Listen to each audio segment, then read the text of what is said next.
చర్చలో సీనియర్ రాజకీయ విశ్లేషకులు ఆయాచితం శ్రీధర్ గారు మనతో పాటు ఉన్నారు. శ్రీధర్ గారు నమస్తే.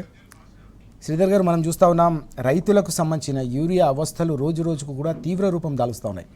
గతంలో యాప్ అన్నారు, షాప్ అన్నారు, ఇప్పుడు కార్డ్ అంటా ఉన్నారు. ఎట్లా చూడాల్సిన అవసరం కనిపిస్తోంది?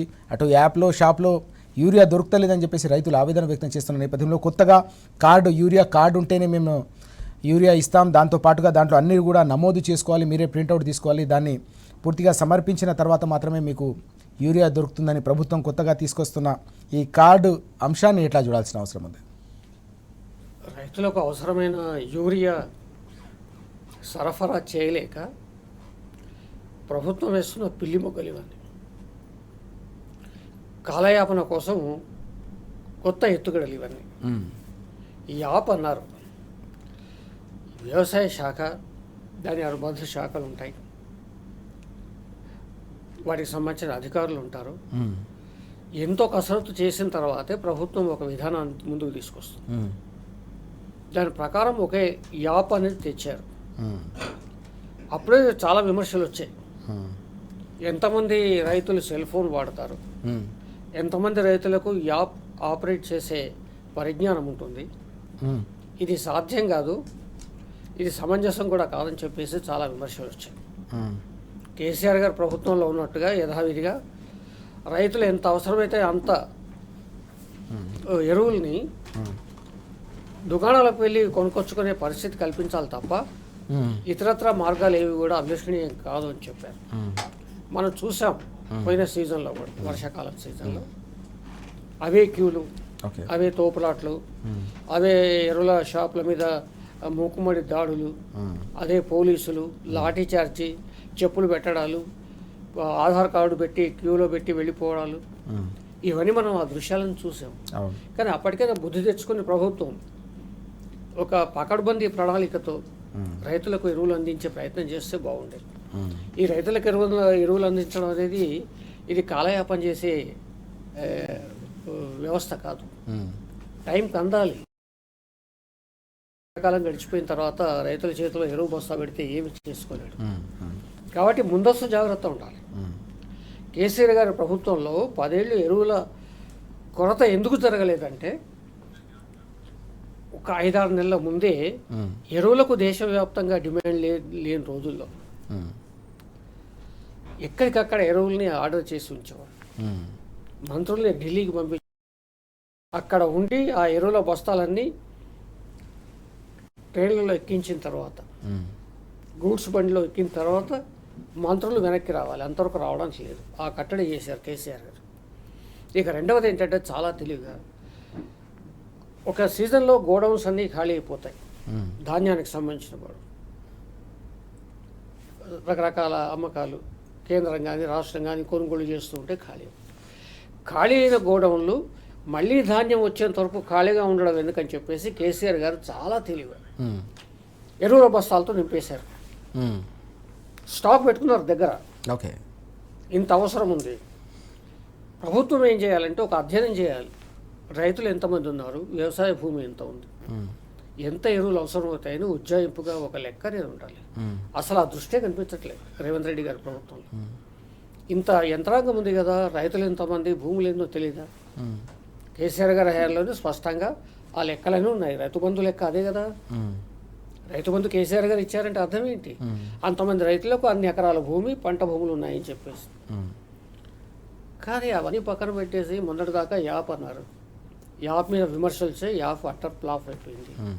మళ్ళీ ఇప్పుడు కొత్తగా కార్డులని మొదలుపెట్టారు.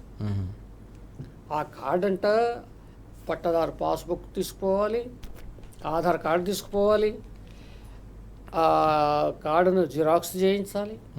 నేను ఒకటే సూటిగా ప్రభుత్వాన్ని అడుగుతున్నా, ఎన్ని గ్రామాల్లో రైతులకు జిరాక్స్ సెంటర్లు అందుబాటులో ఉంటాయి? నాకు తెలిసి మహా అయితే మండల కేంద్రాల్లో ఉంటాయి. ప్రతి గ్రామానికి ఒక జిరాక్స్ సెంటర్ ఉండదు. అంటే రైతు ఆ జిరాక్స్లో వ్యవసాయాన్ని వదిలిపెట్టి మండల కేంద్రానికో తాలూకా కేంద్రానికి పరిగెత్తాలి. అది వచ్చిన తర్వాత మళ్ళీ 1,00,000 కొర్రీలు, ఎకరం భూమి ఉంటే ఇస్తాం, పైన ఉంటే ఇస్తాం, ఇంతే ఇస్తాం. ఒకవేళ ఇచ్చిన తర్వాత మళ్ళీ 15-20 రోజుల వరకు రావడానికి వీలు లేదు. ఇదొకటైతే అవసరం లేనివన్నీ పెస్టిసైడ్స్ ఉంటాయి కదా రకరకాలుగా, అవన్నీ కొనమనే బలవంతం అవసరం ఉంటుంది ఉండదు. కొందరు సేంద్రియ వ్యవసాయాన్ని ఇష్టపడతారు, కొందరు పెస్టిసైడ్స్ ఎక్కువగా వేయడానికి ఇష్టపడరు. ప్రపంచం కూడా అదే చెప్తుంది, పురుగుల మందులు ఎక్కువగా వాడొద్దని చెప్పేసి. కానీ బలవంతంగా అంటగట్టే ప్రయత్నం. ఓ రకం క్యూలు, ఒక రైతు కూలి క్యూలో ఉన్నాడంటే అర్థం ఏమిటి? ఒక పనిదినం వృధా అయినట్టే. అట్లా లక్షలాది మంది రైతుల పనిదినాలు వృధా అవుతుంటే మీ పనికిమాలిన పథకాలు, పనికిమాలిన మీ పరిపాలనలో మరి ఆ నష్టాన్ని ఎవరు భర్తీ చేయాలి? ఒక రైతు ఒక రోజు నష్టపోయాడంటే ఆ భర్తీ ఎవరు చేస్తారు? ఈ చాలా సమస్యలు ఉన్నాయి. ఏంటంటే అట్టర్ ప్లాఫ్ రేవంత్ రెడ్డి గారి ప్రభుత్వంలో వ్యవసాయ విధానం అనేది పూర్తిగా జీరో, అంతకుమించి ఏమీ లేదు, చెప్పుకోవడానికి ఏమీ లేదు. అయితే ఆ వైఫల్యాలు కప్పించుకోవాలంటే ఏం చేయాలి? కొత్త పథకం, హడావిడి, గందరగోళం, పత్రికల్లో వార్తలు, అది తెర వెనక్కి వెళ్ళిపోతుంది. ఈనాటికి కూడా తెలంగాణ రైతులకు సరిపోతున్న దగ్గర లేదు. అసెంబ్లీ నడుస్తుంది కాబట్టి వ్యవసాయ శాఖ మంత్రి క్షమాపణ చెప్పి రైతులకి ఇప్పటికైనా తగిన జాగ్రత్తలు తీసుకొని రైతులను ఆదుకునే ప్రయత్నం చేయాలి తప్ప మీనమేషాలు ఎక్కించుకుంటూ కూర్చుంటే పంటలు నష్టపోతారు, రైతులు నష్టపోతారు, దేశం నష్టపోతుంది, రాష్ట్రం నష్టపోతుంది. చర్చలో మనతో పాటు బీఆర్ఎస్ సీనియర్ నాయకులు భరత్ గారు జాయిన్ అవుతున్నారు. భరత్ గారు నమస్తే. భరత్ గారు, మనం చూస్తున్నాం శ్రీధర్ గారు చెప్పినట్టుగా వ్యవసాయం తీవ్ర స్థాయిలో సంక్షోభంలోకి కూరుకుపోయే పెను ప్రమాదం పొంచి ఉందనే అంశం మనం చూసినాం. 10 ఏళ్ల పాటు ఎక్కడా కూడా ఎప్పుడూ కనీసం ఒక్కసారి కూడా యూరియాకు సంబంధించిన కష్టాలు ఎదురుగాని పరిస్థితి. ఈ మధ్యకాలంలో తీవ్రమవుతున్న సందర్భం కొత్తగా ఈ కార్డ్ అని తెరపైకి తీసుకొస్తున్న అంశం యూరియాకు సంబంధించి ఎట్లా చూడాలి? దీనివల్ల రైతులకు జరిగే నష్టాన్ని ఎట్లా చూడాల్సిన అవసరం? ఇప్పుడు ఒక విషయాన్ని శ్రీధర్ గారు అనేక విషయాలు చెప్పినారు. వాటితో పాటు ఇంకొక విషయం ఒకటి స్పష్టంగా అర్థమయ్యేది ఏంటంటే, పరిపాలన అంటే యథాలాపంగా చేసే కార్యక్రమం కాదు. పరిపాలన అంటే దూరదృష్టి ఉండాలి. రాబోయే సమస్యలు ఏంది ప్రజలకి, సుమారుగా 4 కోట్ల జనాభా ఉన్న ఈ రాష్ట్రంలో పరిపాలన అంటే ముఖ్యంగా రైతాంగానికి వచ్చేవరకే దానికి ఒక సీజన్ ఉంటుంది. ఆ సీజన్కి ఎప్పుడు ఎంతమంది, తర్వాత దానికి ఏమేమి సమకూర్చాల్సిన అవసరం ఉన్నది, ప్రభుత్వంగా బాధ్యత ఏమున్నది, వీటన్నిటిని దృష్టిలో పెట్టుకొని చేస్తే అట్లా ఆర్గనైజ్డ్గా పోతేనే ఇవన్నీ కూడా అందుబాటులోకి వస్తాయి. రైతుకి కావాల్సిన ఇన్పుట్స్ ఏదైతే ఉన్నాయో ఆ ఇన్పుట్స్ అందుబాటులో పెట్టకపోతే రైతు ప్రకృతి ఏదైతే ఉన్నదో ప్రకృతి ఒక గ్యారంటీ లేని వ్యవహారం. వర్షం కానివ్వండి, గాలి దుమారాలు కానివ్వండి, రాళ్ల వానలు కానివ్వండి, వీటన్నిటినీ ఎదుర్కొని వ్యవసాయం చేయడానికి సిద్ధపడ్డ రైతుకి కనీస బాధ్యత ప్రభుత్వానికి ఏంటండి? కనీస బాధ్యత ఏంటంటే సమకూర్చాల్సిన ఇన్పుట్స్ అవుతున్నాయో వాటిని సరైన సమయంలో సమకూర్చాలి. తర్వాత ఇంకొక విషయము, ఈ రకమైన గుంట చిక్కులన్నీ పెట్టి రైతులను ఇబ్బంది పెట్టే కార్యక్రమం ఏదైతే జరుగుతుందో, పెద్ద పెద్ద ఇండస్ట్రియలిస్టులకి, తర్వాత మధ్యతరగతి ఇండస్ట్రియలిస్ట్కి, చిన్న పరిశ్రమలు పెట్టే వాళ్ళందరికీ ఈజ్ ఆఫ్ డూయింగ్ బిజినెస్ ఉండాలి అని వాళ్ళు డిమాండ్ చేస్తున్నారు. వాళ్ళకి చేతనవుతుంది. ఏదైనా ఒక ఆఫీసుకు పోవాలన్నా మాట్లాడుకోగలుగుతారు. ఎందుకంటే కొంత గొప్ప ధనం చేతిలో ఉంటుంది. తర్వాత టెక్నికల్ నోహౌ తెలిసిన వాళ్ళు, ఎక్స్పోజర్ ఉన్నవాళ్ళు, వాళ్ళే ఈజ్ ఆఫ్ డూయింగ్ బిజినెస్ ఉండాలని కోరుకుంటే, మరి గ్రామాలలో ఉండేవాళ్ళు ప్రకృతి మీద ఆధారపడి, తర్వాత ప్రభుత్వం కల్పించిన వనరుల మీద ఆధారపడి వ్యవసాయం చేసే రైతులకి ఈజ్ ఆఫ్ డూయింగ్ బిజినెస్ అవసరం లేదా? ఈ రకంగా ప్రతిరోజు ఒక సీజన్లో ఒక రైతు తన పొలానికి కావలసిన యూరియా బస్తా కొనాలనంటే ఒకసారేమో చెప్పులు లైన్లో పెట్టి అవుతుంది, ఇంకొకసారేమో యాప్ అంటారు, ఇప్పుడేమో కార్డ్ అంటారు. ఇది బాధ్యతతో చేసే పనేనా, లేకపోతే ఇది ఒక రకమైన రౌడీయిజం? ఇది ప్రభుత్వం చేసే దౌర్జన్యం అండి ఇది రైతుల మీద. ఇది కాకుండా ఏ రకంగా ఇప్పుడు గవర్నమెంట్కి విషయం ఏంటంటే వాళ్ళకి అంచనాలు లేవు, సహకారంగా ఉండాలనే ఉద్దేశం లేదు. మీరు ఈ ఒక్క విషయంలోనే కాదు, అనేక విషయాలు ఉన్నాయి రైతులకు సంబంధించి. పంట సహాయానికి సంబంధించిన వ్యవహారం ఎట్లా చేశారో మనం ప్రజలంతా చూశారు. రుణమాఫీ సంగతి ప్రజలు అనుభవించిన, రైతులు అనుభవించిన. ఇవాళ యూరియా కాడికి వచ్చేవరకే ఈ పరిస్థితి. తరువాత నీటి వసతి ఉన్న తర్వాత కేసీఆర్ గారు కాళేశ్వరాన్ని కట్టి నీటి వసతి క్రియేట్ చేసిన తర్వాత కూడా దాన్ని ఉపయోగించుకో పరిస్థితి, తర్వాత చెక్ డ్యామ్లను కూలగొట్టే పరిస్థితి, ఇవంతా ఏంటంటే రైతు యొక్క స్థైర్యాన్ని ధైర్యాన్ని దెబ్బతీసే కార్యక్రమం ఈ ప్రభుత్వం చేస్తాం. అది కూడా నిరాఘాటంగా నిర్లజ్జగా నిస్సిగ్గుగా చేస్తాం.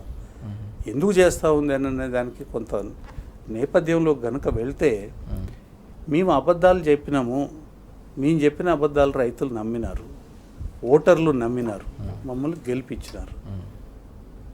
ఇవాళ అబద్ధాలు తర్వాత మోసాలు ఇవాళ ప్రభుత్వానికి పాలసీ అయినది. ప్రభుత్వాన్ని నడిపించే కాంగ్రెస్ పార్టీకి వాళ్ళది పాలసీ అయింది. ఏదో ఒకటి చేయాల్సిన పని చేయకుండా ఏదో ఒకటి ఓ చిక్కులు పెట్టడం, ఆ తర్వాత ఇది కాదు అది అనడం, అది కాదు ఎనిమిది అనడం. విషయం ఏంటంటే అసలు ఏది లేదని అర్థం. అక్కడ యూరియా లేదు, యూరియా తెచ్చే సత్తా వీళ్ళకి లేదు. 10 సంవత్సరాలలో నిరాఘాటంగా రైతుకి ఏనాడు యూరియా గురించి కష్టపడని పరిస్థితిలో నుంచి ఇవాళ దౌర్భాగ్యమైన పరిస్థితుల్లోకి ఎందుకు వచ్చినామంటే వీళ్ళకి పరిపాలన ఇవ్వాలన్న కాంగ్రెస్ ప్రభుత్వానికి పరిపాలన చేత కాదు. కొంత గొప్ప చేతనైన వాడు ఎవడైనా అందులో ఉంటే వాళ్ళకి మనసు లేదు. ఓకే, లేకపోతే ఈ రకమైనది ఇది కొత్తగా మళ్ళీ ఒక కార్డు ఏంది, కార్డులో ఏమన్నా కొత్తగా ఉందని అంటే యాప్లో ఉన్నదే కార్డులో ఉన్నది. శ్రీధర్ గారు చెప్పినట్టుగా ఇప్పుడు ఈ రైతు ఇప్పుడు ఏం చేయాలంటే జిరాక్స్లు తీసుకోవడానికి తాలూకా సెంటర్లకు పోవాలి, మండల సెంటర్లకు పోవాలి. ఎంత దుర్మార్గం అండి అసలు. రైతుని ఇన్ని రకాలుగా కనా కష్టాలకు గురి చేయడం అనేది కాంగ్రెస్కే చెల్తుంది, ఇంకెవరికి చెల్లదు. కాంగ్రెస్కి చెల్తుంది, కాంగ్రెస్ నాయకత్వం వహించే ముఖ్యమంత్రి గారు ఎవరైతే ఉన్నారో వారికే చెల్తుంది, ఓకే, ఇంకెవరికి చెల్లదు. వీటన్నిటిలో అర్థం చేసుకోవాల్సిన విషయం ఏంటంటే ఆలోచించాలి రైతులు, ఓకే, ప్రజలు ఆలోచించాలి, రైతులు ఆలోచించాలి, మేధావులు ఆలోచించాలి. ఇల్లు బీకి పందిరి ఎట్లా వేసుకున్నాం అనే దానికి ఇది ఇంతకన్నా నిదర్శనం వేరే కూడా.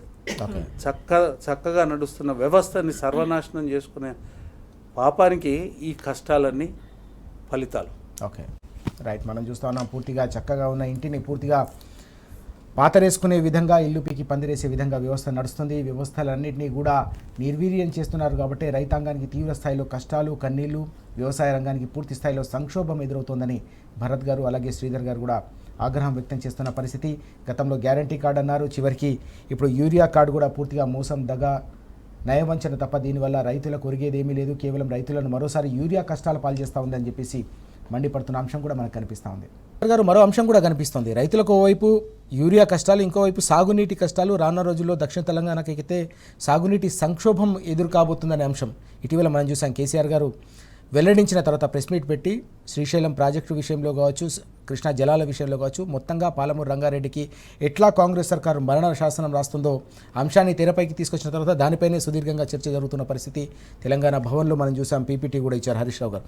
ఈ ఎందుకు సుప్రీంకోర్టు నిరాకరించిన అంశం, కమిటీ వేసుకున్నారు, మీరు పరస్పరం అంగీకరించుకొని కమిటీ వేసుకున్న తర్వాత ఇప్పుడు కోర్టుకు వస్తారంటూ ధర్మాసనం సుప్రీంకోర్టుకు సంబంధించి సూటిగా ప్రశ్నించడాన్ని, సర్కారును నిలదీసిన అంశాన్ని మనం ఎట్లా చూడాల్సిన అవసరం ఉంది? ప్రభుత్వానికి ఒక రకంగా మతి భ్రమించిందేమో అనిపిస్తుంది. చిన్న పిల్లోడిని అడిగితే చెప్తారు. 2 రాష్ట్రాలే ఒప్పుకున్నాయి, 2 రాష్ట్రాల కమిటీకి సిద్ధపడ్డాయి. గత జూలైలోనే ఈ అంగీకారం పూర్తయింది. తెలంగాణ రాష్ట్రం నుంచి 5 అధికారులు, ఆంధ్రప్రదేశ్ నుంచి 5 అధికారులు, కేంద్రం నుంచి 5 అధికారులు, మొత్తం 15 మంది అధికారులతో నిపుణులతో ఒక కమిటీ ఏర్పాటైంది. కమిటీ ఏం నిర్ణయం తీసుకుంటుంది అనేది తేలిన తర్వాత కూడా కోర్టు మెట్లు ఎక్కడం. ఇది ఎవడని చెప్తాడు, చిన్న పిల్లడని చెప్తాడు. హడావిడిగా ఏకంగా సుప్రీంకోర్టు పోయాడు. మొన్నేమో రేవంత్ రెడ్డి గారు సాక్షాత్తు ఒక వకీల్ని కలుసుకోవడానికి బొంబాయి వెళ్ళారు. యూరియా రైతులను కలుసుకోవడానికి టైం ఉండదు, ఆత్మహత్య చేసుకున్న రైతులను కలుసుకోవడానికి టైం ఉండదు, చెక్ డ్యాములు పేలిపోతే టైం ఉండదు, కాళేశ్వరం బాగు చేద్దాం 200 కోట్లతో అయిపోతుంది దానికి టైం ఉండదు. కానీ బొంబాయి దాకా వెళ్ళొచ్చారు ఆయన. తీరా ఏమైంది, ఇవాళ సుప్రీంకోర్టు ముందు తెలంగాణ పరువు పోయింది. ఎప్పుడైనా కానీ కేంద్రం ముందుకి రాష్ట్రం వెళ్ళినప్పుడు అక్కడ రేవంత్ రెడ్డి గారా, కేసీఆర్ గారా, మీరా, నేనా అని కాదు, ఒక రాష్ట్రం పరువు ప్రతిష్ట ఆధారపడి ఉంటుంది, రాష్ట్రం ప్రయోజనాలు ఆధారపడి ఉంటాయి, రాష్ట్రం భవిష్యత్తు ఆధారపడి ఉంటుంది. కానీ అక్కడే మనం బొక్కబోర్లా పడుతూ ఉంటే ఇది తెలంగాణ ప్రజలకు అవమానకరం. నిజంగా బాధపడుతున్నాం మేము తెలంగాణ పౌరులుగా. మీరు ఏ అధ్యయనం చేయకుండా ఎట్లా కోర్టు మెట్లకు తలుపు తడుతారు? మరి మీకు న్యాయశాఖ ఉంది, దానికి సంబంధించిన పెద్ద పెద్ద న్యాయ నిపుణులు ఉన్నారు. మరి ఎవరిని ఏమి సంప్రదించకుండా ఏ నిర్ణయాలు తీసుకోకుండా ఏకంగా కోర్టు మెట్లు ఎక్కడం, ఏకంగా నల్లమలకు మేము స్టే ఇవ్వమని చెప్పేసి ఒక రూలింగ్. అంటే ఒక అవకాశాన్ని మనం జారవిడుచుకున్నట్టే కదా. సుప్రీంకోర్టు దాకా వెళ్ళిన తర్వాత అక్కడ మీకు నిరాశతో వెనక్కి వచ్చారంటే ఒక అవకాశం జారవిడుచుకున్నట్టే. పోనీ ఈ సమఉజ్జీలుగా ఉండి సమన్యాయం కోసం పోరాటం కోసం వెళ్ళావు, దురదృష్టవశాత్తు కోర్టులో అనుకూలంగా తీర్పు రాలేదంటే అర్థం చేసుకోవచ్చు. స్పష్టంగా కోర్టే నేను అడిగింది, ఏదే బాబు మీరే కదయ్యా కమిటీలు వేసుకున్నారు, మరి కమిటీలు ఏమి తేల్చకుండా మా కోర్టు దగ్గరికి రావడం ఏంటి, మీకేం పరిపాట లేదా అని చీవాట్లు పెట్టారు. అంటే ప్రభుత్వం ఏమీ తోచని పాలుపోని స్థితిలో, ఏం చేయాలో అర్థం కాని స్థితిలో, వ్యవసాయం అంతా సంక్షోభంలో ఉంది, ప్రాజెక్టులకు అన్యాయం జరుగుతుందని ఇవాళ తెలంగాణ అంతా కోడే కూస్తున్నారు. రేవంత్ రెడ్డి ప్రభుత్వం ఏమి చేయలేకపోతుందని స్పష్టమవుతుంది, 2 ఏళ్ళు దాటింది. ఓకే, మీకు ఒకటే ఉదాహరణ చెప్పి ముగిస్తాను. నేను ఆ కౌన్సిల్లో చర్చ జరిగింది. భట్టి విక్రమార్క గారు చెప్తున్నారు, ఆయన ప్రభుత్వ తరఫున ఆయన చెప్తాడు, ఆయన సహజంగానే ఉప ముఖ్యమంత్రి కాబట్టి కరెంట్ అంతా బాగుంది, ట్రాన్స్ఫార్మర్లు రిపేర్ అవుతున్నాయి అని ఆయన చెప్పారు. కానీ సభ్యుడు కల్పించుకోవడం కాదు, ఏకంగా మండలి చైర్మన్ గారే కల్పించుకొని, బాబు మా ఊరికి వెళితే ట్రాన్స్ఫార్మర్ రిపేర్ చేసే దిక్కు లేకపోతే నేనే డీకి ఫోన్ చేయాల్సి వచ్చింది, అవేం జరగట్లేదని స్పష్టంగా చెప్పారు ఆయన. ఇక ఇంతకన్నా గీట్రా ఏముంటుంది?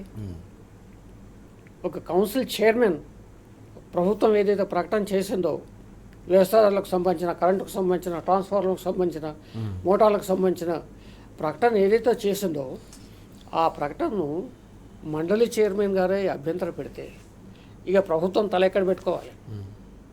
ఇటువంటివి చాలా ఉన్నాయి. ఇవాళ ఓవరాల్గా కరెంటు కానీ, ప్రాజెక్టులు కానీ, ఎరువులు కానీ, విత్తనాలు కానీ, రైతు బంధు సహాయం కానీ, సరే రైతు భరోసా అన్నారు వీళ్ళు, ఏదైనా కానీ ఏది సమగ్రంగా లేదు, సంపూర్ణంగా లేదు, సంక్షోభంలో ఇరుక్కుపోయింది. కాబట్టి వాళ్ళ ఓవరాల్గా మధ్యలో పాపం ఎటు ఏమీ దిక్కుతోచకుండా రైతు ఇవాళ చౌరస్తలా ఉన్నారు. ఓకే, ఆ దుస్థితికి కావడం రేవంత్ రెడ్డి గారి ప్రభుత్వమే. ఓకే, ఇప్పటికైనా మీరు జాగ్రత్తలు తీసుకోండి. ఇప్పుడు ప్రభుత్వం అన్నాక యంత్రాంగం ఉంటుంది, కసరత్తు చేయండి. ఓకే, ఎప్పుడైనా కానీ విపక్షాలను తిట్టడం తప్ప, మరి విపక్షాలు కూడా అనుభవజ్ఞులు చాలామంది ఉన్నారు. సిపిఐ ఉంది, మజ్లిస్ ఉంది, బీఆర్ఎస్ ఉంది, బీజేపీ ఉంది. మరి విపక్షాల్లో అనుభవజ్ఞులు ఉన్నారు పరిపాలనలో. సంప్రదించడం ఇది చేద్దాం, అసెంబ్లీ వేదికగా, కౌన్సిల్ వేదికగా భూత పురాణం ఎత్తుకోవడం, ఓకే, ఒక చర్చ ఉండదు, ఏముండదు. నేను ఒకటే అడుగుతున్నా మిమ్మల్ని, ఈరోజు వరకు వ్యవసాయ శాఖ మంత్రి ఒక్క యూరియా బస్తాల కోసం క్యూలో నిలబడ్డ ఓ క్యూ దగ్గరికి వెళ్ళి పలకరించాడు? ఒక రైతు ఆత్మహత్య చేసుకున్న ఇంటికి వెళ్ళి పలకరించాడు? మీరు గమనించండి, ఒక్క ప్రెస్ నోట్ చూపించండి, నాకు ప్రెస్ కటింగ్ చూపించండి. అంటే ఇంత ఉదాసీనంగా, ఇంత దౌర్భాగ్యంగా ప్రభుత్వం ఉంటే మాత్రం చాలా దారుణం. మీ రాజకీయాలు ఏమైనా చేసుకోండి, కాదు ఇక్కడ రైతు జీవన్మరణ సమస్య. అది నల్లమల ప్రాజెక్టు కానీ, బనకచెర్ల కానీ, పోలవరం కానీ, ఇక్కడ పాడవబడ్డ పాలమూరు కానీ, ఇంకా రిపేర్కు నోచుకొని కాళేశ్వరం కానీ, ఈ ఎరువులు కానీ, విత్తనాలు కానీ, కరెంటు కానీ, ట్రాన్స్ఫార్మర్, ఇదంతా కూడా రైతు చుట్టూ తిరుగుతున్న ఒక పెద్ద, దాన్ని సృష్టించింది చేతగాని రేవంత్ రెడ్డి గారి ప్రభుత్వమే, అందులో సందేహం లేదు. చాలా కీలకమైన అంశం ఇది. ఇంతకుముందు శ్రీధర్ గారు చెప్పినట్టు, గతంలో సమైక్య రాష్ట్రంలో ఏ కష్టాలు కన్నీళ్లు రైతు ఎదుర్కొంటున్నాడో మళ్ళీ ఆ మొత్తం సంక్షోభాన్ని మళ్ళీ తెలంగాణ రైతుకు పరిచయం చేసిన పరిస్థితి ప్రస్తుతం 2 ఏళ్ల పాలనలో కనిపిస్తుంది అనేది ప్రధానంగా మనం చూస్తున్నాం. శ్రీధర్ గారు చెప్పిన దాంట్లో, అందులో అన్నిటికంటే ముఖ్యంగా ప్రమాదం పొంచి ఉందని తెలియగానే అంతకు ముందే స్పందించేసి బీఆర్ఎస్ హయాంలో దాన్ని నిలువరించే ప్రయత్నాలు జరిగాయి. కానీ ఇప్పుడు ఏకంగా కమిటీలు వేసుకున్న తర్వాత మీరు కోర్టుకు వస్తారా? పోలవరం నల్లమల లింక్ ఏదైతుందో దానిపై సుప్రీంకోర్టు కూడా తీవ్ర ఆగ్రహం వ్యక్తం చేసింది. మీరు కూడా సీనియర్ న్యాయవాదిగా ఉన్నారు, అనేక కేసులు వాదించారు. ఎట్లా చూడాల్సిన అవసరం కనిపిస్తుంది సుప్రీంకోర్టు వేసిన ఈ సూటి ప్రశ్న అన్నమాట? దీంట్లో ఒక నిగూఢమైన విషయం ఒకటి ఉన్నదండి, చాలా ప్రమాదకరమైన విషయం. తెలంగాణ అస్తిత్వం, తెలంగాణ రైతులకి దక్కాల్సిన నీళ్లు నిరాఘాటంగా కొల్లగొట్టుకొని పోవాలనే ప్రయత్నం ఆంధ్రప్రదేశ్ నాయకత్వం చేస్తూ వస్తుంది. దానికి సంబంధించి ఇవాళ కమిటీ వేసుకున్న తర్వాత సుప్రీంకోర్టు సూటిగా ఒక ప్రశ్న ఇచ్చింది. అది ఒక ప్రాసెస్కి సంబంధించిన వ్యవహారం. ఈ ప్రాసెస్కి సంబంధించిన వ్యవహారము వారు అభ్యంతరం తీసుకున్నారు. దాన్ని కాసేపు పక్కన పెట్టండి. ప్రాసెస్ అది చాలా చిన్న వ్యవహారం. తెలంగాణ ప్రజలకు సంబంధించి 200 టీఎంసీలు పోతుంటే కమిటీ వేసుకున్న తర్వాత కనీసం అభ్యంతరం ఎందుకు పెట్టలేదు? కమిటీని సమావేశం చేయమని చెప్పి ఎందుకు అడగలేదు? తర్వాత ఈ విషయాలు అందులో పెట్టి చర్చించాల్సిన అవసరం ఉంది. తర్వాత అపోజ్ చేయాల్సిన అవసరం ఉంది. టెండర్లు ఎట్లా వచ్చినాయి? కమిటీల చర్చ కూడా జరగకుండా టెండర్లు ఎట్లా వచ్చినాయి? టెండర్లు ఇవన్నీ వచ్చి తర్వాత ప్రాసెస్ స్టార్ట్ అయిపోయిన తర్వాత ఇవాళ దాని మీద బీఆర్ఎస్ పార్టీ మేము ఖచ్చితంగా దీన్ని వ్యతిరేకిస్తాము అని చెప్పి ఎప్పుడైతే ప్రకటన చేసి ఆందోళన వ్యక్తపరిచిందో ప్రజల దగ్గర నాటకాలు ఆడేదానికోసం ఇవాళ సుప్రీంకోర్టుకి హడావుడిగా పోయినారు. హడావుడిగా పోతే ఏం జరిగింది? ఎదురు దెబ్బ తగిలింది. ఈ ఎదురు దెబ్బ కావాల్సుకొనే రాష్ట్ర ప్రభుత్వం ఉద్దేశపూర్వకంగా, తెలియక కాదండి ఇది. ఎవడైనా ఫండమెంటల్స్ తెలిసిన ఏ లాయర్ అయినా చెప్తాడు, మీరు ఇప్పుడు ఈ కమిటీ మీటింగ్ పెట్టకుండా ఈ పని చేయకూడదు, ఇది చేస్తే దీనివల్ల ఎదురు దెబ్బ తగులుతుంది అనేది ప్రోగ్నోసిస్, కేసుకి ప్రోగ్నోసిస్ ఇస్తారు లాయర్లు. ఇవాళ మీరు ఏం చేస్తున్నారు? మొట్టమొదట కమిటీ సమావేశపరచలేదు. అసలు పూర్తిగా అసలు ఈ సిస్టమ్ ఏదైతే, ఈ ప్రతిపాదన ఏదైతే ఆంధ్రప్రదేశ్ ముందుకు తీసుకొచ్చిందో దాన్ని అపోజ్ చేయలేదు మీరు. మాకు 500 టీఎంసీలు ఉంటే చాలా అని చెప్పేసి ఏదో పెద్ద అన్ని తెలిసినట్టుగా ప్రకటనలు చేయడము, ఇదంతా ఏం చేస్తుంది? ఇదంతా ఏం జరుగుతుంది అంటే చంద్రబాబు నాయుడు గారికి ఒత్తాసు పలకడమే రేవంత్ రెడ్డి గారి ఏకైక గమ్యము, లక్ష్యంలాగా కనిపిస్తూ ఉంది. తెలంగాణ ప్రజలకి పంగనామాలు పెట్టే కార్యక్రమం, తెలంగాణ ప్రయోజనాలని గాలికి వదిలేయడము. ఇప్పుడు ఉమ్మడి రాష్ట్రంలో ఇవన్నీ జరిగినాయి అంటే ఉమ్మడి రాష్ట్రంలో జరిగినాయి కాబట్టి తెలంగాణ సాధన ఉద్యమం జరిగింది. కనీసం అప్పుడు ఒక ఆశ ఉంటుందండి. తెలంగాణ రాష్ట్రం ఏర్పడిన తర్వాత సాధించుకునేదానికి అవకాశం ఉంది. తెలంగాణ రాష్ట్రం ఏర్పడిన తెలంగాణ రాష్ట్రాన్ని తీసుకొని పోయి బానిసల్లాగా పళ్ళలలో పెట్టి ఆంధ్రప్రదేశ్కి అప్పచెప్పే కార్యక్రమం ఇవాళ ముఖ్యమంత్రి చేస్తూ ఉంటే ఇంతకన్నా దురదృష్టమే ఉంటుంది, ఇంతకన్నా నష్టదాయకమే ఉంటుంది. ఇదేదో కోర్టు ఆక్షేపించింది అనే అంత చిన్న విషయం కూడా కాదండి ఇది. 200 టీఎంసీలు ఇవాళ కిందకి తీసుకుపోయి ఈ నల్లమల సాగర్, ఒకటి బన్కచర్ల తర్వాత నల్లమల సాగర్, తర్వాత ఇది కూడా ఆపితే ఇంకొక ప్లాన్. 24 గంటలు 365 రోజులు స్వతంత్రం వచ్చిన కానించి తెలంగాణను కలుపుకొని కుట్రలు చేసినప్పటి నుంచి నీళ్ళు ఎట్లా దొబ్బుకొని పోవాలన్నదే ఆంధ్రప్రదేశ్ నాయకత్వం యొక్క ముఖ్యమైన గోల్ అండ్ ఎయిమ్. అది దాంట్లో భాగంగా చేస్తూ ఉన్నారు. మనకు సిగ్గులజ్జ ఉండాలి కదా. తెలంగాణ బిడ్డలం అని చెప్పుకునే ఉట్టిగా చెప్పుకోవడం కాదు. మాతృభూమి యొక్క ఈ ప్రదేశం యొక్క హక్కులను కాపాడడానికి చేతగాకపోతే నువ్వు రాజకీయాలలో ఉండకు. ఇదేమన్నా రియల్ ఎస్టేట్ దందానా ఏమన్నా? ఇక్కడ ప్రజలు ఏం కావాలి, ఇక్కడ రైతులు ఏం కావాలి, సాగునీరు ఏం కావాలి, తాగునీరు ఏం కావాలి? తమాషాలు చేస్తూ ఉందా ప్రభుత్వం? దీని మీద తెలంగాణ యావత్తు ఇవాళ ఆలోచించాల్సిన అవసరం ఉంది. లేకపోతే మనం చిప్పబట్టుకోవాల్సిన పరిస్థితి ఏర్పడుతుంది. ఇదేదో ఆషామాషి విషయం కానే కాదు. ఇవాళ కోర్టుకు పోయి ఒక వ్యతిరేకమైన ఆర్డర్ తీసుకుని వస్తావు. ఒక పక్కన ట్రిబ్యునల్ జడ్జిమెంట్ ఉన్నప్పుడు ఇవన్నీ ఆపాలే, వీటిని ఏది కూడా ప్రతిపాదన చేయొద్దు. ఇప్పుడు ట్రైబ్యునల్ జడ్జిమెంట్ విచారణ ఉన్నది, విచారణ అయ్యే వరకు మనం ఏం మాట్లాడాల్సిన అవసరం లేదు. దీన్ని ఆపలేకపోతే దిగిపో, ఆపగలిగితే ఉండు. ఇలా ప్రజలు సిద్ధంగా ఉన్నారు, మీరెందుకు సిద్ధంగా లేరు? ప్రజల పట్ల ఉంటారా, లేకపోతే మీరు ఆంధ్రప్రదేశ్ ప్రయోజనాల పట్ల ఉంటారా? ఇల్లీగల్ ప్రయోజనాలు అవి, లెజిటిమేట్ ప్రయోజనాలు కావు, న్యాయబద్ధమైన ప్రయోజనాలు కావు అవి. న్యాయానికి వ్యతిరేకంగా ఒక ప్రాంతానికి, ఒక రాష్ట్ర మొత్తానికి, రాష్ట్ర ప్రజలకి వ్యతిరేకంగా వాళ్ళ హక్కులను హరించే విధంగా, వాళ్ళ ఫ్యూచర్ని ఇవాళ ఉన్న హక్కులే కాదు భవిష్యత్తుని హరించే విధంగా ఇవాళ ఒక కార్యక్రమం జరుగుతూ ఉంటే ఈ రకమైన ప్రభుత్వం నాయకత్వం ఏదైతే చేస్తున్నారో ఇది పూర్తిగా ఖండనీయమే కాదు, చాలా చాలా తీవ్రంగా ప్రతిఘటించాల్సిన అవసరం. ముక్త కంఠంతో అపోజ్ చేయాలి, ఆపాలి ఇది. Yes right. మనం చూస్తూ ఉన్నాం పూర్తి స్థాయిలో తెలంగాణ హక్కులను అడుగడుగునా కాల రాస్తున్న నేపథ్యంలో తెలంగాణ సమాజం యావత్తు కూడా కలిసి వీటన్నిటిని కూడా అడ్డుకోవాల్సిన అవసరం ఉందని భరత్ గారు అలాగే శ్రీధర్ గారు కూడా స్పష్టంగా పిలుపునిస్తున్న సందర్భాన్ని మనం చూస్తున్నాం. ఇప్పటికే బీఆర్ఎస్ పార్టీ అలుపెరగని పోరాటం చేస్తుంది. ఇటు ప్రజాక్షేత్రంలో అటు న్యాయస్థానాల్లో కూడా తెలంగాణ హక్కులను కాపాడేందుకు ప్రయత్నం చేస్తున్న సందర్భం.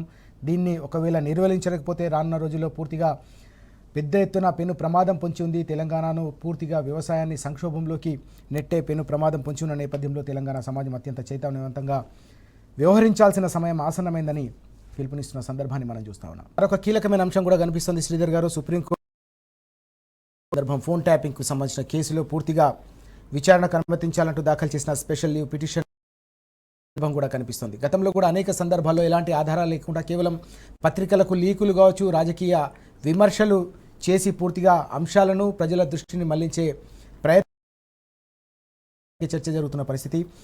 తాజాగా సుప్రీంకోర్టు ఇచ్చిన కీలకమైన అంశాన్ని మనం ఎట్లా చూడాలి? ఇక్కడ ప్రభుత్వం అత్యుత్సాహం మళ్ళీ బొక్కబోర్ల పడింది. అసలు దీనికైతే ఏ సంబంధం లేదు. నాకు చాలా ఆశ్చర్యం కలుగుతుంది. రకరకాల వ్యాజ్యాలు మీరేస్తారు, నేనేస్తాను, కోర్టుకు పోతాం, మనమే వాదించుకుంటాం, మనమే డబ్బులు ఖర్చు పెట్టుకుంటాం.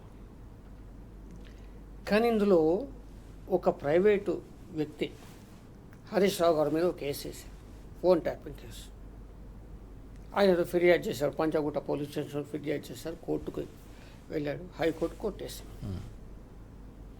ఇది సదరు వ్యక్తికి సంబంధించి హరీష్ రావుకు సంబంధించిన కేసు. హరీష్ రావు గారి మీద సదరు వ్యక్తి చేసిన ఆరోపణ. హైకోర్టు అంతటితో అయిపోయింది కదా. తగుదనమ్మా అని ప్రభుత్వం ఎందుకు దూరింది మధ్యలో? దీనికి ప్రభుత్వ న్యాయశాఖ సమాధానం చెప్పాలి. అది ప్రభుత్వం తరఫున కేసు కాదు. విశాల తెలంగాణ ప్రయోజనాలు అందులో ఏం లేవు. ఒక ఫిర్యాదు హైకోర్టు కొట్టేసింది కూడా. అందులో కొట్టేసిన తర్వాత ఒక పెద్ద అడ్వకేట్ని, అంటే భరత్ గారు చెప్పారు, ఎందుకంటే పెద్ద పెద్ద అడ్వకేట్స్ నిమిషాల లెక్క గంటల లెక్క కూడా వాళ్ళు ఫీజులు తీసుకుంటారు. మరి అంత పెద్ద అడ్వకేట్ తీసుకొని ఒక ప్రైవేట్ వ్యక్తికి సంబంధించిన కేసును తాను అక్కడికి మెట్లెక్కి పళ్ళురాలు కొట్టుకోవడం ఎందుకు? కోర్టు స్పష్టంగా చెప్పింది కదా, మీకేంటయ్యా, మిమ్మల్ని ఎవరు రమ్మన్నారు? స్పెషల్ లీవ్ పిటిషన్ మీకేం అవసరం? ఓకే, హైకోర్టు చెప్పేసింది కదా. ఆధారాలు లేవు కదా, ఏ ఆధారాలు సబ్మిట్ చేయలేదు కదా.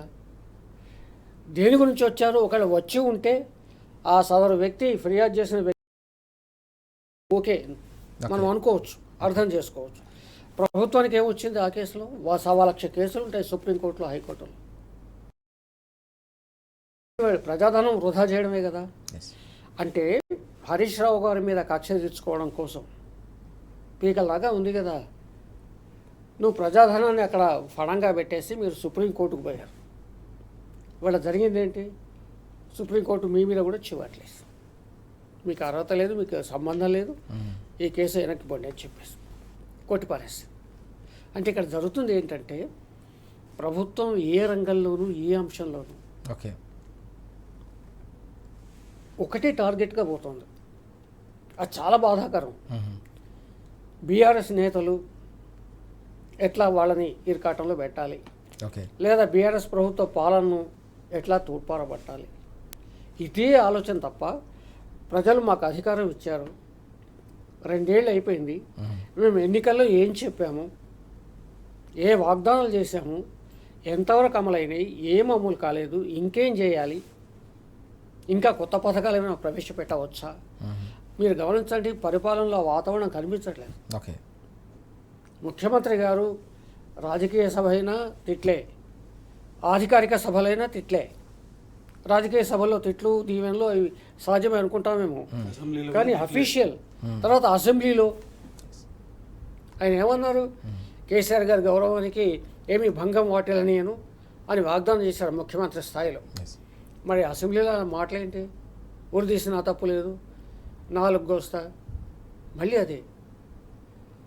అంటే వీళ్ళ ఫోకస్, ఒక ప్రభుత్వానికి ఒక ఫోకస్ ఉంటుంది. ఎస్. కేసీఆర్ గారు ప్రభుత్వం ఏర్పడగానే నేను చాలా ప్రభుత్వాలు చూస్తూ వస్తున్నాను. ఒక ఫోకస్, కరెంటు బాగు చేయాలి. కేసీఆర్ గారు కరెంటు వెంటబడ్డారు, 24 గంటల కరెంట్ ఇచ్చేసారు. ఎస్, ఎజెండాను పూర్తిగా. నెక్స్ట్, రైతులకు నీళ్లు కావాలి పుష్కలంగా, ఒక శాశ్వత పరిష్కారం కావాలి. కాళేశ్వరం ప్రాజెక్టు కానీ మిగతా ప్రాజెక్టులు కానీ. తర్వాత పాపం పల్లెటూరులో చెరువులే ఆధారం రైతులు, కాబట్టి చెరువులు బాగు చేయాలి. అంటే ఒక ప్రభుత్వం ఫోకస్ చేయడం. మీరు గమనించండి, రేవంత్ రెడ్డి గారి ప్రభుత్వం దీని మీద ఫోకస్ చేశారు, దీన్ని ఒక కొలికి తెచ్చారనేది ఏదీ లేదు. 2 ఏళ్ళలో ఏదీ లేదు. 2 years అంటే మాటలు కావు కదా. మరి ఒక్క ఏడాదిలోనే మిషన్ కాకతీయలో 46,000 చెరువులు బాగైపోయాయి. చేయాలంటే ప్రభుత్వానికి చిత్తశుద్ధి ఉంటే, ప్రభుత్వం యంత్రాంగాన్ని పరుగులు పెట్టేస్తే ఒక మంచి కార్యక్రమం అయితే ప్రజలు కూడా వస్తారు. నేను కూడా తట్టమోసారు మిషన్ కాకతీయ, ఎందుకంటే ఉత్సాహం, నా ఊరి చెరువు బాగుపడుతుంది. అలాంటి ఒక ఉదాత్తమైన కార్యక్రమాలే లేవా? పొద్దులేస్తే రాత్రి దాకా ఆ అడ్డమైన బూతులు మాట్లాడాలు, ఆ తూర్పార పట్టడాలు, ఎకసెక్కాలు, అవహేళనలు తప్ప ఒక్క మంచి పని లేదు. కాబట్టి ఇవాళ ఒక్కరోజే 2 అంశాల్లో ఒక ఉన్నత న్యాయస్థానం ముందు బొక్కబోర్ల పడింది ప్రభుత్వం. ఎస్. ఇంతకన్నా భరత్ గారు, మనం చూస్తూ ఉన్నాం వాస్తవానికి గత రెండేళ్లుగా తెలంగాణ ప్రజల పక్షాన పోరాడుతున్న బీఆర్ఎస్ గొంతును నొక్కేందుకు రకరకాల ప్రయత్నాలు జరిగిన సందర్భాన్ని మనం చూసాం. అనేక రకాల కేసులకు సంబంధించిన వ్యవహారం కూడా చూసాం. తాజాగా ఈ వ్యవహారంలో ఆధారాలు లేకుండా కేవలం రాజకీయ ఆరోపణలు చేసినంత మాత్రాన కేసులు నిలబడవని మరో స్పష్టమైన సంకేతాన్ని ఎట్లా చూడాల్సిన అవసరం ఉంది? సుప్రీంకోర్టులోనూ మాజీ మంత్రి హరీష్ రావు గారు సాధించిన విజయం కావచ్చు, విచారణకు అనుమతి లేదని చెప్పేసి స్పష్టంగా ధర్మాసనం చెప్పిన తీర్పు కావచ్చు, ఎట్లా చూడాల్సిన అవసరం ఉంది? బీఆర్ఎస్ నాయకత్వాన్ని టార్గెట్ చేశారు. ఎందుకు టార్గెట్ చేసినారు అంటే, డే 1 నుంచి ప్రభుత్వం యొక్క డొల్లతనం ఏదైతే ఉన్నదో, తర్వాత వాళ్ళు చేసిన వాగ్దానాలకి తర్వాత ఇవాళ జరిగే పరిపాలనకి ఎక్కడ పోలిక లేని పరిస్థితి. దాన్ని ప్రతిపక్ష బాధ్యతని నిర్వర్తిస్తూనే బీఆర్ఎస్ పార్టీ నాయకత్వం ప్రభుత్వాన్ని ఎండగట్టడం అనేది జరిగింది. ఎండగట్టినప్పుడు సవరించుకోవాలి, చేసే తప్పులు ప్రభుత్వం సవరించుకోవాలి, తర్వాత ప్రభుత్వంలో ఉన్న పార్టీ సవరించుకోవాలి. అది లేదు. బాగా నింపుకున్న అహంకారంతో ఏంటంటే ఎదురుదాడి చేయడం, తప్పుడు కేసులలో ఇరికిచ్చే ప్రయత్నం చేయడం. అది కేటీఆర్ గారి మీద కానివ్వండి, హరీష్ రావు గారి మీద కానివ్వండి, చివరికి బీఆర్ఎస్ అధినాయకుడు కేసీఆర్ గారి మీద కూడా కమిషన్లను వేసి తప్పుడు రాతలు రాపిచ్చే కార్యక్రమం ప్రభుత్వం నిరాఘాటంగా చేస్తూ వచ్చింది. మరి ముఖ్యంగా ఈ కేసులో ఇవాళ ఎందుకు సుప్రీంకోర్టుకు పోయినారు? సడన్గా సుప్రీంకోర్టుకి ఎందుకు పోవాల్సి వచ్చింది? ఎందుకనంటే ఈ అసెంబ్లీ లోపల, అసెంబ్లీ బయట దాడి అనేది ప్రజల కోసం, ప్రజల ప్రయోజనాలు కాపాడే దానికోసం బీఆర్ఎస్ పార్టీ దాడి అనేది తీవ్రమైన దాడి చేస్తాం. దాంట్లో నుంచి తప్పించుకునే దానికోసం, బెదిరించే దానికోసం, భయపెట్టే దానికోసం. ఎవడు భయపడతాడు దీన్ని? ఎందుకు భయపడతాం? అరెస్టుల చరిత్ర, కేసుల చరిత్ర, జైలుకు పోయిన చరిత్ర, ఇవన్నీ చరిత్రతో పోరాటం చేసి తెలంగాణ సాధించిన నాయకత్వం ఈ కేసులకు భయపడుతుందా? అయినా కానీ ఆ మూర్ఖత్వం ఎక్కడికి పోతుంది? కాంగ్రెస్ ప్రభుత్వానికి ఉండే మూర్ఖత్వం ఏదైతే ఉన్నదో, ఒకసారి అంటే ఇప్పుడు ఒక క్రిమినల్ కేసు ఫైల్ చేసినప్పుడు ఆ ఫైల్ చేసి కంప్లైంట్ చేసిన దాంట్లో ఎంత వాస్తవం ఉంది అనేది చూడాల్సిన అవసరం పోలీసులకు ఉంటుంది. ఆ కంప్లైంట్ చేసిన వ్యక్తి యొక్క వ్యక్తిత్వం ఏంది కూడా చూడాల్సిన అవసరం ఉంటుంది. కంప్లైంట్ చేసిన వ్యక్తి యొక్క వ్యక్తిత్వం నేరపూరితం, నేర చరిత్ర ఉన్నది. తర్వాత ఆ కంప్లైంట్ లేని కంప్లైంట్ అది కేవలం హరీష్ రావు గారిని ఇరికిచ్చే దానికోసం చేసిన ప్రయత్నం అది. దాన్ని హైకోర్టులో ఛాలెంజ్ చేయడం జరిగింది. హైకోర్టు చెప్పింది ఆధారమే లేని పరిస్థితి. తర్వాత ఇది ఉద్దేశపూర్వకంగా ఈ కేసు పెట్టినట్టుగా హైకోర్టు దాన్ని కొట్టేసింది. ఇవాళ దాని మీద పోతే ఆ కంప్లైనెంట్ పోవాలి. ఒకసారి హైకోర్టు ఆధారం లేని కేసు, దీన్ని మిస్యూజ్ చేసినారు, ఫోరంను మిస్యూజ్ చేసినారు, ఈ వ్యవస్థను మిస్యూజ్ చేసే పద్ధతుల్లో తప్పుడు కేసు పెట్టి ఇరికిచ్చే ప్రయత్నం చేసినారని ఎప్పుడైతే డిక్లేర్ చేసి 482 సెక్షన్ 482 కింద కొట్టేసినారో కోర్టు, కొట్టేసిన తర్వాత సుప్రీంకోర్టుకి పోవాల్సింది ఎవరు? తను పోలే, ప్రభుత్వం భుజాన్ని ఎత్తుకున్నది దాన్ని. ఎత్తుకొని సుప్రీంకోర్టుకు పోతే సుప్రీంకోర్టు ఒకటే సూటిగా ఒకటే ప్రశ్న, ఒక్క ఆధారమైనా చూపించండి. కళ్ళు తేలేసిండ్రు, ఒక్క ఆధారమైనా చూపించండి. నేను ఓకే, ఒక్క ఆధారం కూడా చూపించలేదు. అంటే దీని ఉద్దేశం ఏంది? కోర్టుని, పోలీసు వ్యవస్థని మొత్తం దుర్వినియోగం చేసే కార్యక్రమం, ప్రజా సొమ్ముని దుర్వినియోగం చేసి లక్షలు, అంటే దాదాపు ఒక 20-30 లక్షల రూపాయలను ఒక్క అపియరెన్స్గా ఇస్తారు సీనియర్ లాయర్లు సుప్రీంకోర్టులో. రైట్. ఎవడబ్బ సొమ్మని ఇది ఇట్లా ఖర్చు పెడతా ఉన్నారు మీరు? ప్రజల సొమ్ముని ఎవరి కోసం ఖర్చు పెడతా ఉన్నారు? ప్రజల సొమ్ముని ఖర్చు పెడతారా మీరు? ఇవాళ మీరు భ్రమలో ఉన్నారు. కేసులు పెడితే జైళ్ళలో నెడితే భయపడతారని. ఎవ్వడు భయపడు. కేసులకి జైళ్ళకి తెలంగాణ పరిరక్షణ కోసం నడుం కట్టుకున్న బీఆర్ఎస్ చిన్న కార్యకర్త కూడా భయపడాడు. అది గుర్తుపెట్టుకోండి. చిన్న కార్యకర్త కూడా భయపడే అవసరం లేదు. ఎందుకంటే న్యాయం పక్కన ఉన్నప్పుడు, న్యాయం కోసం, ప్రజల యొక్క హక్కుల పరిరక్షణ కోసం కొట్లాడుతున్నప్పుడు ఇవన్నీ జరుగుతాయి. అన్యాయం చేసేటోడు, దుర్మార్గం చేసేటోడు గియ్యే చేస్తాడు అనే అవగాహన మాకున్నది. మేము ఖచ్చితంగా కేసీఆర్ గారి నాయకత్వంలో నీకు ఎక్కడ నీ స్థానం ఏంది, కాంగ్రెస్ పార్టీ స్థానం ఏందో అక్కడ కూర్చోబెడతాం, గ్యారెంటీ. ఎస్, మనం చూస్తా ఉన్నాం. ఎన్నికల్లో ఇచ్చిన హామీలు అమలు చేయలేక కేవలం ప్రజల దృష్టిని మళ్లించేందుకే 2 ఏళ్ల కాలం నుంచి అనేక రకాల అక్రమ కేసులు, అక్రమ వ్యవహారాలు నడిపిస్తోంది ప్రభుత్వం అని చెప్పేసి భరత్ గారు తీవ్ర ఆగ్రహం వ్యక్తం చేస్తున్నారు. శ్రీధర్ గారు కూడా చెప్తున్న సందర్భాన్ని మనం చూసాం. కాళేశ్వరం కమిషన్ను మొదలుకొని చివరికి ఫార్ములా ఈ రేస్ కావచ్చు, చివరికి ఈ ఫోన్ ట్యాపింగ్ కేసు కావచ్చు, ఇదంతా కూడా కేవలం రాజకీయ కక్ష సాధింపులోనే జరుగుతుంది. ఆధారాలు లేకుండా కేవలం పత్రికల్లో లీకులు ఇచ్చి బీఆర్ఎస్ పైన దాడి చేసే ప్రయత్నం జరుగుతోంది. శ్రీధర్ గారు, ఈరోజు పత్రికల్లో మరో ప్రధాన వార్త కూడా కనిపిస్తోంది. మండలిలో కవిత గారు చేసిన వ్యాఖ్యలపై బీఆర్ఎస్ నాయకులు నిన్న ఆగ్రహం వ్యక్తం చేసిన అంశం కూడా కనిపిస్తోంది. ఎట్లా చూడాలి ఈ అంశాన్ని మనం? అంటే కవిత గారు పార్టీని నుంచి నిష్క్రమించడం, కొత్త పార్టీ ఆమె ప్రారంభించడం, ఆమెకు సంపూర్ణంగా హక్కు ఉంది, ఆ స్వేచ్ఛ ఉంది, ఎవరు కాదనలేరు. కానీ నిష్క్రమించే ముందు చేసిన ఆరోపణలు మాత్రం చాలా బాధాకరంగా ఉన్నాయి. ఒకటి, పట్టించుకోలేదు అని ప్రజలంతా ఒకటే ప్రశ్నిస్తున్నారు. వాళ్ళు అభిమానులు కూడా పట్టించుకుంటేనే కదా ఎంపీగా ఒకసారి గెలిచారు, మరొకసారి ఎంపీ టికెట్, ఎమ్మెల్సీ పదవి. అన్నిటికంటే ముఖ్యంగా ఒక ఉద్యమనేత కూతురుగా, ఒక ముఖ్యమంత్రి కూతురుగా ఆమెకు అపారమైన గౌరవ ప్రతిష్ట లభించింది. అందరూ గౌరవించారు, అందరూ ఆదరించారు, అందులో ఏం సందేహం లేదు.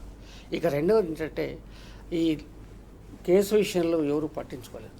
అయితే చాలా దారుణమైన, అన్యాయమైన ఆరోపణ. నేను సాక్షిగా చెప్తున్నా. కేసీఆర్ గారు కానీ, మంత్రివర్గంతో సహా కేటీఆర్ గారు, హరీష్ రావు గారు విశ్వ ప్రయత్నం చేసి ఎన్నిటికూ అవరోధాలు ఎదుర్కొని వారు వెంట నిలిచారు. అది ఎవరు కాదనలేదు సత్యం. ఇతరత్ర ఒక్కటే, రాజకీయాల్లో అధికారం లేకపోతే లేదా అవకాశం లేకపోతే, రాకపోతే ఆరోపణలు చేయడం అనేది సాధారణమైన వ్యక్తులకు అలవాటేమో, కానీ ఈ స్థాయిలో ఉన్న వ్యక్తులు మాత్రం అటువంటి ఆరోపణలు చేయరు. పార్టీ పెట్టుకుని తప్పులేదు. ఎందుకంటే చాలా కుటుంబాలు విడిపోయినాయి, కొత్త పార్టీలు పెట్టుకున్నాయి, చేశాయి. అది కాదనలేవు. ఎన్టీఆర్ కుటుంబమే 10 పార్టీలు వచ్చినాయి. కానీ వెళ్లే ముందు ఒక హేతుబద్ధంగానే ఆరోపణలు చేయడం అనేది సరైనది కాదని నా అభిప్రాయం. భరత్ గారు, ఎట్లా చూడాల్సిన అవసరం ఉంది? ఆత్మగౌరవానికి సంబంధించిన ప్రశ్నలు లేవనెత్తారు కవిత గారిని. ఎక్కడ కూడా ఇప్పుడు వేలాది మంది అనేక స్థాయిలలో పనిచేస్తూ ఉన్నారు పార్టీ. పదవులేమో 100ల సంఖ్యలోనే ఉన్నాయి. కీలక పదవులు ఏమైనా 1-2 ఉంటాయి. మీకు ఆత్మగౌరవాన్ని కించపరిచే పద్ధతిలో పార్టీ ఎక్కడ చేసింది, పార్టీ కానీ నాయకత్వం కానీ ఎక్కడ చేసింది అనేది ఇదమిద్దంగా లేకుండా ఈ రకమైన పబ్లిక్ ప్లాట్ఫామ్స్ తీసుకొని మీరు ఇవాళ ఏదైతే మాట్లాడుతుండ్రో ఇది న్యాయబద్ధంగా లేదు. రెండో విషయం, పార్టీ పట్టించుకోలేదు నన్ను జైల్లో వేస్తే. అమ్మ, ఇది పూర్తిగా సత్య దూరమైన విషయం. ఇది ఈ అన్యాయమైన ఆరోపణ. ఎన్నికల ముందు క్రిటికల్ పీరియడ్లో మీ శత్రుపూరితంగా కావలసుకొని కేసులో ఇరికిచ్చి మిమ్మల్ని జైలు పాలు చేసేదానికి వాళ్ళు ప్రయత్నం చేస్తున్నప్పుడు, ఏడాది ముందు వాళ్ళు ప్రయత్నం మొదలుపెట్టినారు. వాళ్ళ ప్రయత్నాన్ని విఫలం చేసుకుంటూ ఇది తప్పుడు కేసు అని పార్టీ యంత్రాంగం మొత్తం మిమ్మల్ని కేసులో నుంచి బయటకు తీసుకురావడానికే ప్రయత్నం చేశాను. నేను ప్రత్యక్ష సాక్షిని. ఈ విషయాలు ఏవైతే ఉన్నాయో ఈ విషయాలని అంతర్గతంగా మీరు మాట్లాడుకొని వీటిని పరిష్కరించుకోవాలి, ఓపిక పట్టుకోవాల్సిన విషయాలు. ఓకే, ఏ విషయం ఇవాళ మీరు ఆరోపణలు చేసిన విషయాలలో మీకు చర్చించే అవకాశం ఉండి మీరు అప్పుడు చర్చించకుండా, రైట్, ఒకవేళ దాంట్లో ఏదైనా నిజం ఉంటే ఓకే, ఇవాళ పబ్లిక్ ప్లాట్ఫామ్స్లో పోయి మీకు పాత్ర ఉన్న విషయాలలోనే మీకు వ్యతిరేకంగా, తర్వాత మీ పాత్రకు వ్యతిరేకంగా మీరు ఇలా మాట్లాడడం సమంజసం కాదు. తర్వాత ప్రజలు మీరు అనుకున్నట్టుగా దీని మీద కేసీఆర్ గారి మీదనో తర్వాత కేటీఆర్ గారి మీదనో ఒక వ్యతిరేక భావాన్ని పొందుతారని మీరు ఏదైతే అనుకుంటున్నారో అది జరగని విషయం. అది ఓకే, కేసీఆర్ గారు ఆయనకి ఎప్పుడు కూడా తెలంగాణ ముఖ్యము, తెలంగాణ ప్రజలు ముఖ్యము అనేది అనేక సందర్భాలలో అది ప్రస్ఫుటంగా ప్రజలకి తర్వాత పార్టీ పని విధానం కూడా అట్లానే ఉన్నది. ఓకే, కాబట్టి ఈ రకమైన ఆరోపణలు ఏవైతే ఉన్నాయో ఇది మీకు మంచిది కాదు, పార్టీ బీఆర్ఎస్ పార్టీకి మంచిది కాదు, అన్నిటికన్నా మీ కుటుంబ ప్రతిష్టకు మంచిది కాదు. ఓకే, కుటుంబం యొక్క ప్రతిష్ట అనేది ఒకటి ఉంటుంది, దానికి మంచిది కాదు. కాబట్టి ఇట్లాంటి నిరాధారమైన ఆరోపణలు చేయడం అయితే పద్ధతి కాదనేది మీకు చెప్పాల్సిన అవసరం ఉన్నది. ఎస్, మరో కీలకమైన అంశం కూడా కనిపిస్తుంది మనకి ఇక్కడ. మనం చూసాం గతంలో సెంట్రల్ యూనివర్సిటీకి సంబంధించిన భూముల వ్యవహారాన్ని మనం చూసాం. ఆ భూములపై బీఆర్ఎస్ చేసిన పోరాటాన్ని కూడా మనం చూసాం. తాజాగా మరో యూనివర్సిటీ, మౌలానా యూనివర్సిటీకి సంబంధించిన భూములను కూడా ప్రభుత్వం లాక్కునేందుకు ప్రయత్నం చేస్తుందనే మరో కీలకమైన వార్త కూడా కనిపిస్తుంది ఈరోజు. ఎట్లా చూడాల్సిన అవసరం ఉంది ఈ అంశాన్ని? ఏం కట్టేది ఏం లేదు, కూలగొట్టేది అన్ని, నిలబెట్టేది ఏం లేదు, పడగొట్టేది. ఎవరైనా ప్రభుత్వ భూములని ఇవాళ హైకోర్టుకి 100 ఎకరాలు ఇచ్చినారు. ఎక్కడి నుంచి ఇచ్చినారు? అగ్రికల్చర్ యూనివర్సిటీ నుంచి తీసి ఇచ్చినారు. దగ్గర భూమి లేదానండి? విద్యా సంస్థల మీద ఎందుకు టార్గెట్ చేస్తున్నారు? తర్వాత HCU హైదరాబాద్ సెంట్రల్ యూనివర్సిటీ భూములు, వాటిని గుంజుకునే ప్రయత్నం చేసినారు. కోర్టు అడ్డం పడింది. ప్రజా వ్యతిరేకత, తర్వాత బీఆర్ఎస్ వ్యతిరేకత, కోర్టు క్యుములేట్గా దాన్ని తాత్కాలికంగా ఆపడం జరిగింది. ఇవాళ ఏం పరిస్థితి? ఇవాళ ఉర్దూ యూనివర్సిటీ ల్యాండ్స్ గుంజుకోవాలనే కార్యక్రమం పెట్టుకున్నారు. దీనివల్ల మీరు ఒక కొత్త యూనివర్సిటీని నిర్మాణం చేయడము, ఒక కొత్త విద్యా సంస్థని పైకి తీసుకురావడము, ఉన్న వాటిని కరెక్ట్ చేయడము, ఉన్న వాటిని ఇంకా పెంపొందించే పద్ధతిలో చేయడము చేయాలి. కానీ ఈ ఇల్లు కూల్చి పందిరేసే కార్యక్రమం ఇది. ఈ యూనివర్సిటీ భూములు ఎందుకు గుంజుకుంటున్నారండి? చేతకంతను ప్రభుత్వం కొత్త సంపదను క్రియేట్ చేయలేక ఉన్న వాటిని అమ్ముకొని పబ్బం గడుపుకోవాలనే ప్రయత్నం తప్ప ఇది ఎంత చేతగాంతనం అండి? ఇది ప్రభుత్వం చేసే పనేనా ఇది?